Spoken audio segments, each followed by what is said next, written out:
রাত বাজে 4টা, হঠাৎ ঘুম ভেঙে গেল। মনে পড়লো যে সিলেবাস তো এখনও শেষ হয়নি। আবার কি করব? ঘুম থেকে উঠলাম, উঠেই বসলাম ক্লাস করতে। এখনও বলতে গেলে প্রায় হায়ার ম্যাথের সেকেন্ড পেপার প্রায় 5টা থেকে 6টা চ্যাপ্টার আছে, যা শেষই হয় না এখন পর্যন্ত। আর টেস্ট পরীক্ষা তো জানুয়ারিতে। সো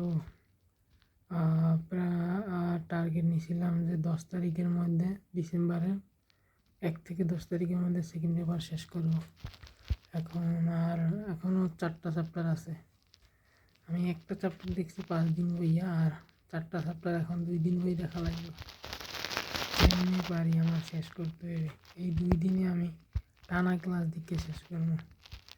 তো তোমাদের যেরকম সবার সিলেবাস বাকি, আমারও বাকি। যাদের যদি কেউ শেষ হয়ে থাকে সিলেবাস, অবশ্যই জানাবা।